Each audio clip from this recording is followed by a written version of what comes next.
Well, it is only appropriate as we bring on the newest IndyCar champion that we have that Queen music, "We Are the Champions" underneath.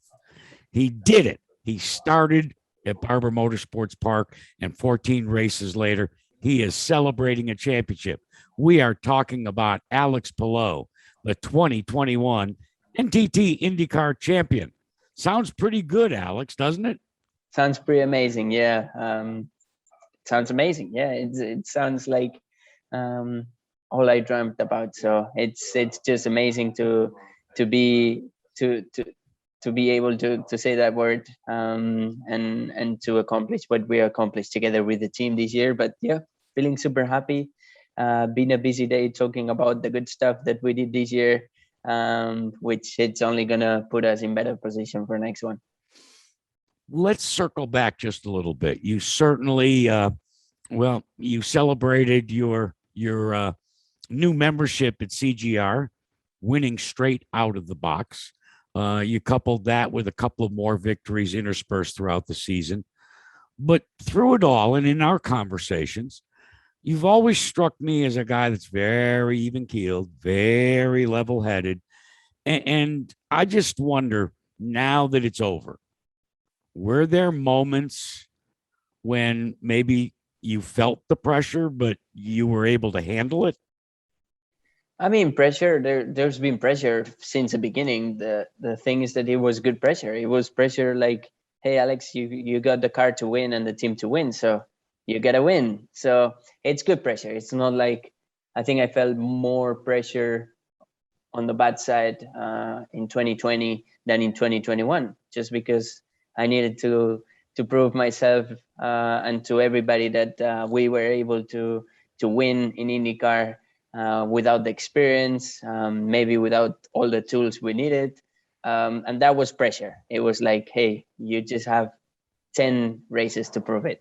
But this year was a good pressure. As I said, I knew I had the team around me. I knew I had the cars, and I knew I had the chance to fight for the championship. So, yeah, there was. I think we led the championship for 10 or 12 races this year, and everybody was chasing us. But it's a nice feeling. I mean, that just proves that you've been doing really well until that point, and that everybody has to do something better than you in order to try and beat you. So it was always good stuff. And I think this season, I'm really sad that this season is over. I just had so much fun, and I know it's so difficult to have such a good season. A part of those engine penalties that we got that made our season more interesting and more exciting. But yeah, I just cannot believe how good of a year we had.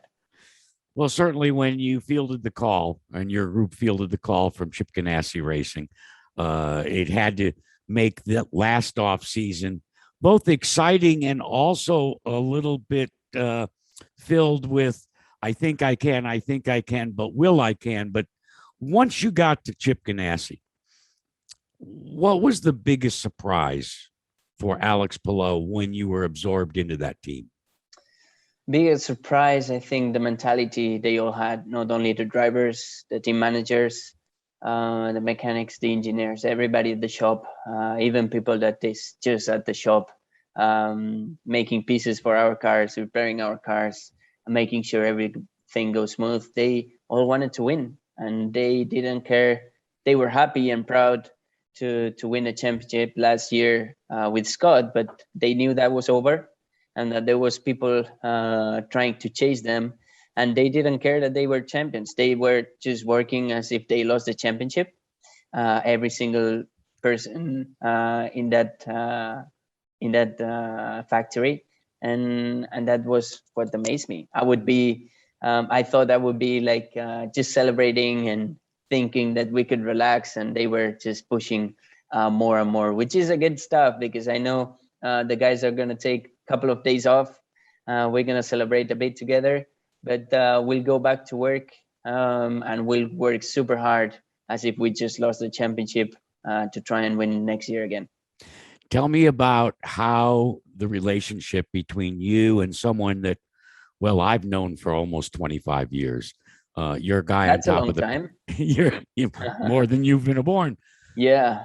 But your relationship, and I watched it with fascination all season long, how tight you and Barry Wanzer became, and you played off of his strengths, and quite honestly, I think he played off of yours as well. Tell me a little bit about that dynamic. Yeah, I think with overall with all the team, I had a really good connection. Also, Ricky, that you interviewed, his Jenna, daughter, yeah, yeah, Jenna. So it was. I listened to that and it was quite amazing. So thank you for doing that. And um, with Barry, I don't know. It's been amazing. He's a really experienced guy. Won lots of championships, and he just did everything he could to try and give me one. So I think we get really well each other. He tells me the stuff I need on the radio. He reminds me to do the easy stuff on the radio, just to focus on and keep on doing what we need to do, like drink some water, Alex. And it sounds silly at some point, but it just keeps us focused on what we have to do every single lap, and that's what makes us go really well in a 120 laps race. So he's been amazing with me. He got me. He gave me this opportunity this year to work with him, learn from him, and win this championship together. So I hope I can give something back to him, and hopefully we can do it for a long, long time. let's talk a little bit about the commitment that you made 1 year ago with a limited schedule. You moved lock, stock, and barrel to, of all places, Austin, Texas, and then COVID hits, and you have to isolate yourself from all of the folks that throughout your career and throughout your life basically have been your support people. And you navigate through all of that. Then you move to Indianapolis. Um, has it all been worth it, Alex? Because you sacrificed a lot to get to where you are today. Oh yeah, everything's been more than worth it. Obviously, you miss the family a lot. I think that's the only bad part about this job, but I'm sure they are super proud. And hopefully, when COVID is gone, I'll get them into the races, and they'll be able to see and to see what we accomplished together as a family. So it's been worth it. It's been an amazing experience for me to move to Austin, which was a place I wanted to live. It was a dream just to live in Austin. I didn't know what I wanted to do there, but I just wanted to say that I was living in Austin and enjoy some good food. And then this year moving in Indy, it was great. I had the opportunity to go to the shop almost every week and work with all the guys. So I think that made us really, really strong this year.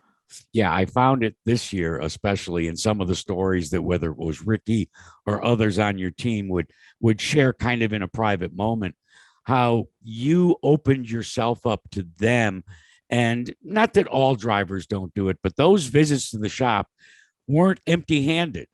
You arrived with donuts. You interacted with these folks. And look, you're the point guy. There's no question. You get all the accolades. They get to maybe spray a little champagne now and again, but you really, I think, made an effort that was rewarding to them. But I wonder, how rewarding was it to Alex Palou? Because at the end of Long Beach, you could just see it as you leapt into their hands. It was not an I did it. It certainly was a we did it. Oh yeah, absolutely. I could have done it without these guys, and I think every single one of them, it's been playing a specific role on this championship. It's not like you can take one of them away and everything is going to be fine. I think the group we had this year was amazing. So yeah, I'll talk to Chip tomorrow and say, hey, please don't touch anything. Now I'm joking. Like I think overall, the 8, the 9, the 10, and the 48, it's an amazing group. And when you go to the shop, you can see that it's one team. It's not 4 cars or 3 cars or 2 series. It's one team. Everybody works for the 10, everybody works for the 9, for the 8, for the 48, for the Cadillac. So everybody's working for everybody. And that's what makes this team so strong. So yeah, the visits at the shop are more for me than for them. Like it's me that I want to take care of the people that take care of me. They work really, really hard without getting the big reward like I'm getting today, for example, or yesterday, just to make me win and to feel what I'm feeling today. So yeah, I just try and give them back a little bit. I know it's not enough, but a little bit of what they give to me. They've been the best on pit stops this year. If you look throughout all the season, and at the beginning we were not the best. I say we because I was not the best on getting into the docks and onto my pit and doing out laps, in laps. But at the end of it, I think we were the stronger team, and that's what allowed us to jump on people over the pit sequences, and it's a big part of our success this week. So it's 99% about the team I have around, 1% of the business I do. You know, you mentioned the Cadillac effort in DPI and IMSA. How quickly are you going to try to lobby to maybe be one of those drivers in the Rolex 24? So not only will you have a championship ring in IndyCar, but you could take a shot at one of those gold Rolexes. That would be amazing. That would be amazing. And that's the first the first goal I have after this week. So I'll need to chat with the boss there and see if he's open to that. But I don't want to rush it either. I know we're gonna have lots of opportunities, and at the moment the focus is 100% in IndyCar and Indy 500. So yeah, it's a race that I want to do on the future. I think it's an amazing race at the beginning of the year. Super important, and it would be amazing to have the opportunity to race it and win it, obviously. But if it's not next year, it's going to be the next one or the other one. So we have a long way to go. Young man, it's been a fascinating, rewarding, and inspiring season. Actually, 2 seasons for you. I feel very, very fortunate to have gotten to know you and appreciate your frequent visits here in the wind tunnel. As I let you go, we know your tradition of winner chicken dinner. Does it change for a championship? It didn't change. We got some fried chicken yesterday night in a restaurant that didn't have fried chicken on the menu, so that was quite amazing. And I'm gonna celebrate with the team on, I think, during the week at Indy, and I'm gonna get as much fried chicken as I can get. So I'm gonna empty all the restaurants in Indy, and I'm gonna give fried chicken to everybody for sure. You earned it, my friend. Thanks so much for visiting, and congratulations, champ. It's got a great ring to it. Yeah, that's here. It's here, man. I needed to show it to you. But thank you so much for having me once again, and I'll see you soon. That is a big, big ring. Wear it proudly, my friend. Yeah, I do. Thank you. Thanks, Alex. I know you got a lot of things to do, but seriously, I couldn't be prouder of you. You are a great future for IndyCar racing, and don't take my word for it. Ask Ricky how much it means to me. It means as much to me as it does to him, to Jenna, and all those knuckleheads you work with. Thank you so much, Jack. Appreciate it. You be well. All right. Take care. Bye.